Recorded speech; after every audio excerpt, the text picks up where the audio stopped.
Friends, BSc part third के कल जैसा मैंने आपको बताया सलेबस के बारे में।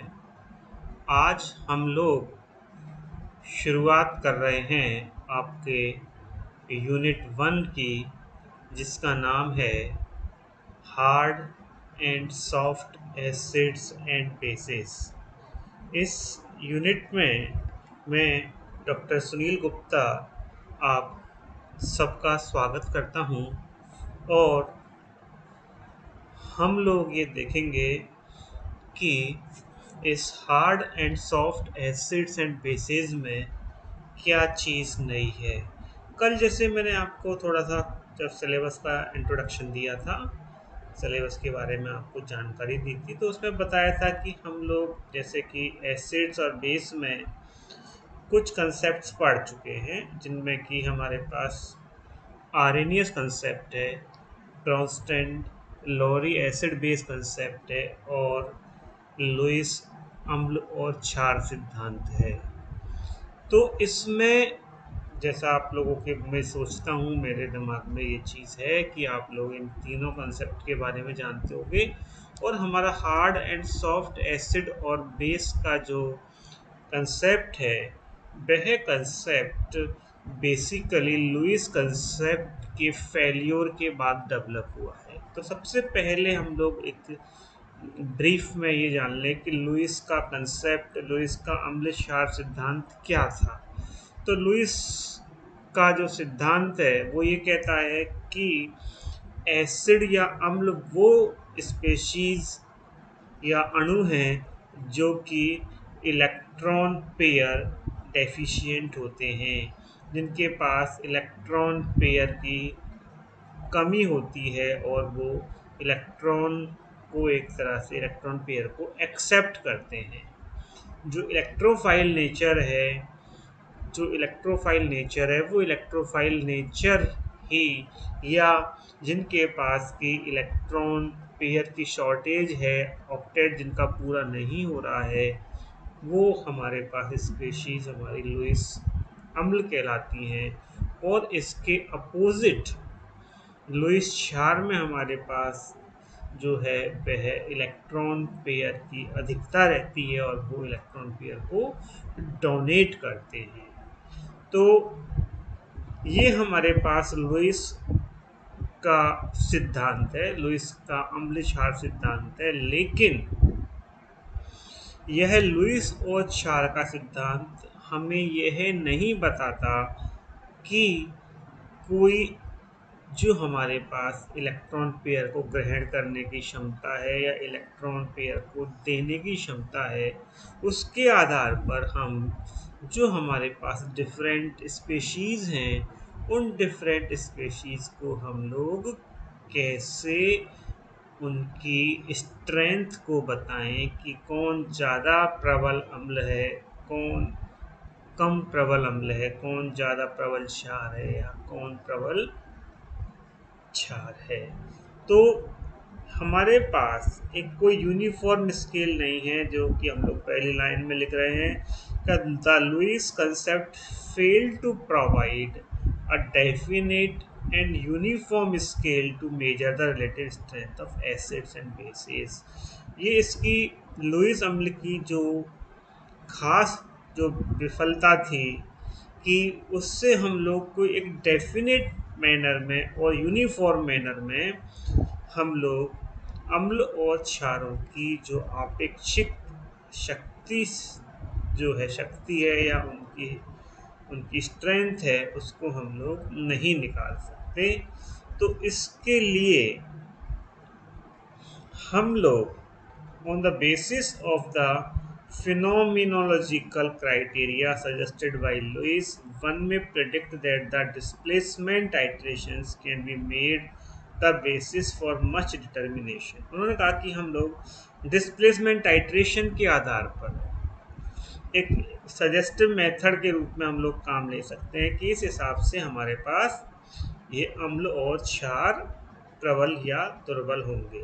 तो इसके लिए पहला प्रयास 1958 में आयरलैंड, चार्ट और डेविस ने किया और उन्होंने अम्ल और क्षार दोनों को दो सामान्य कैटेगरियों में, दो सामान्य वर्गों में बांटा, दोनों को क्लास ए और क्लास बी। अम्लों के लिए भी क्लास ए है और क्षारों के लिए भी क्लास, अम्लों के लिए भी क्लास ए और क्लास बी, और क्षारों के लिए भी क्लास ए और class B. According to them the two categories of metal ions are as follows. जो मेटल आयंस होते हैं, जैसा आप लोगों को पता है, मेटल आयंस हमारे पास लुईस एसिड्स होते हैं। तो लुईस एसिड्स को हम लोग समझ लेंगे तो हिसाब से हम लुईस बेस को भी समझ लेंगे।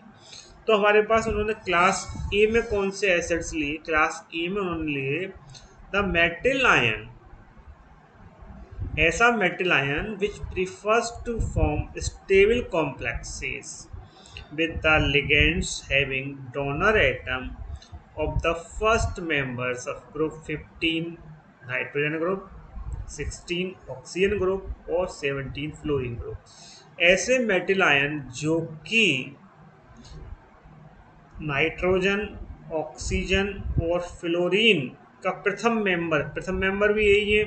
इसका मतलब है कि ऐसे मेटल आयन जो कि नाइट्रोजन, ऑक्सीजन और फ्लोरीन के साथ स्टेबल कॉम्प्लेक्स बनाते हैं, वो हमारे पास ऐसे मेटल आयन हमारे पास क्लास ए के लुईस एसिड कहलाते हैं। जैसे कि एग्जांपल है हमारे पास इनका, एल्कली मेटल्स हैं हमारे पास, क्षारीय धातु हैं।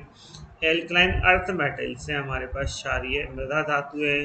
And the first row transition metals in high oxidation state, जो हमारे पास प्रथम जो संक्रमण श्रेणी है और उसमें जो उनकी हाई ऑक्सीडेशन स्टेट है, जैसे कि आयरन +3 में है, कोबाल्ट +3 में है और आदि आदि, ये हमारे पास क्लास ए एसिड्स के रूप में काम आते हैं।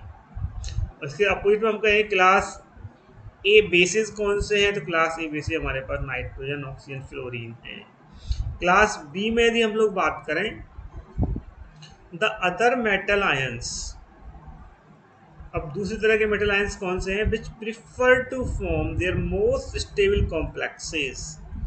ऐसे मेटल आयन, दूसरे मेटल आयन जो कि सबसे अधिक स्थायी कॉम्प्लेक्स के साथ बनाते हैं, with the ligands having donor atom of the lower members of group 15, 16 and 17। तो 15, 16, 17 के रहे, हार्ड में हमारे पास पहला मेंबर था और इसमें हमारे पास लोअर मेंबर ऑफ 15, 15 के लोअर मेंबर क्या है, नाइट्रोजन से नीचे फॉस्फोरस, आर्सेनिक, स्टेमनी, 16 में सल्फर, सेलिनियम, टेलुरियम और 17 में क्लोरीन, ब्रोमीन, आयोडीन। तो इनके पास सबके पास आपको पता है लॉन पेयर ऑफ इलेक्ट्रॉन है, तो लॉन पेयर ऑफ इलेक्ट्रॉन के साथ ये, क्योंकि बेस की हमारे पास दो तो बेस में जरूरी है लुईस बेस के हिसाब से। तो लुईस बेस के हिसाब से ही जो लुईस बेस की थ्योरी है उस थ्योरी को ही और उन्होंने फर्दर जो आयरलैंड, चैट और डेविस ने क्लासीफाई करने की कोशिश की। और जो मैं कह रहा हूँ उसमें आप समझ पा रहे होंगे कि क्लास ए में हमारे पास ऐसे मेटल आयंस जो कि नाइट्रोजन, ऑक्सीजन और फ्लोरीन के लॉन पेयर ऑफ इलेक्ट्रॉन्स के साथ जो कि डोनर एटम का काम करते हैं, एक स्टेबल कॉम्प्लेक्स बनाते हैं।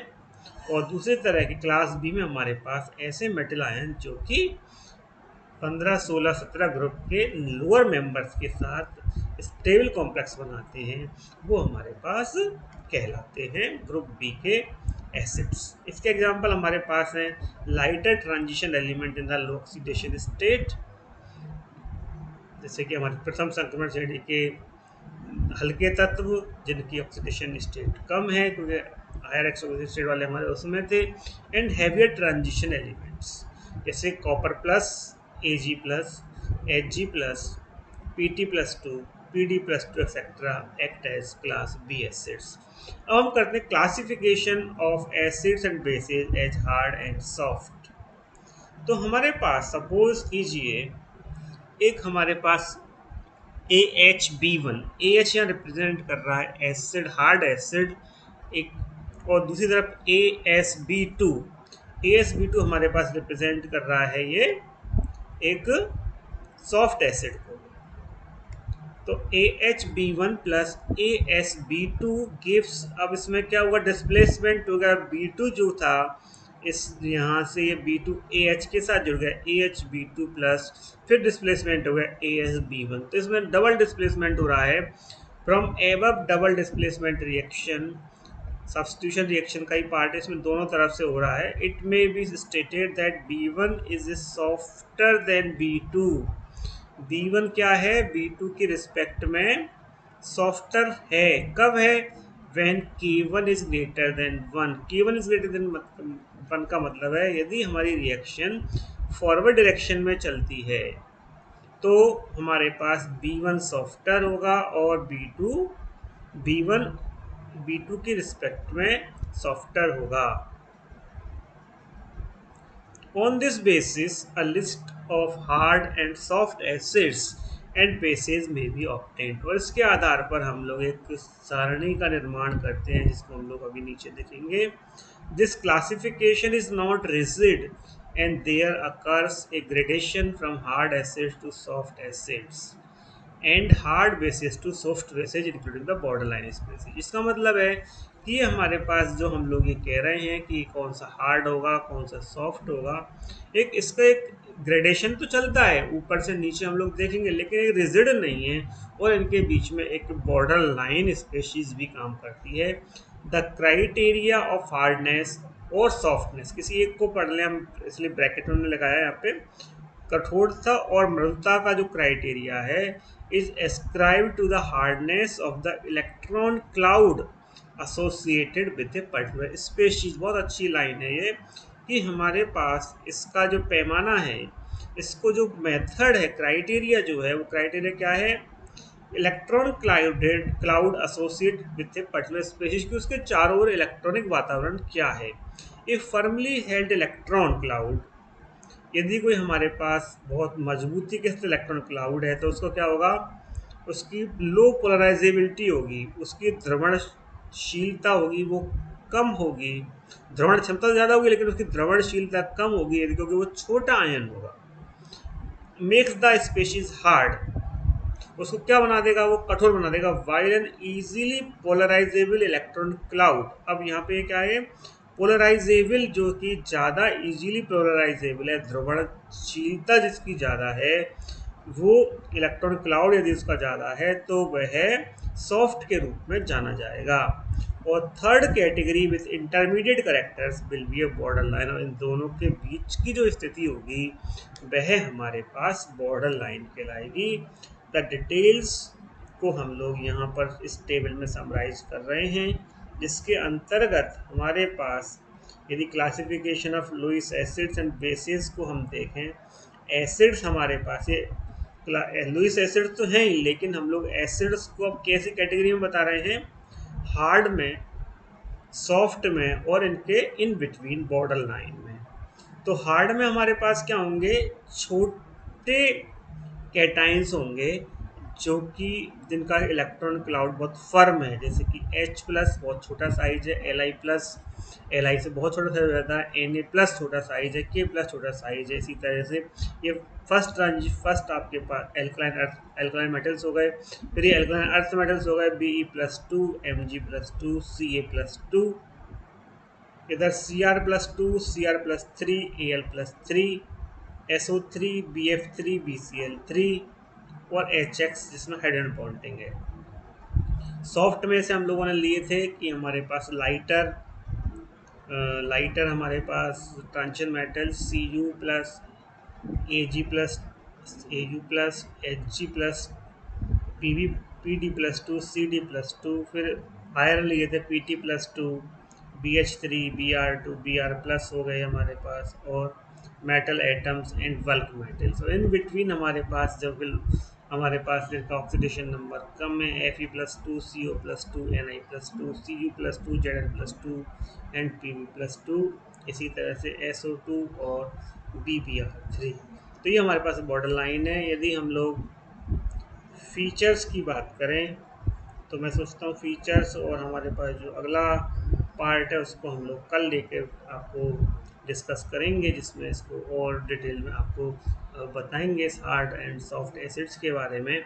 आज आप लोग इस लुईस एसिड्स बेस का जो ड्रॉबैक है उससे हमारे पास एक नई चीज़ निकल के आती है, hard soft acid base concept, जिसको कि कल भी हम कंटिन्यू करेंगे। Thank you.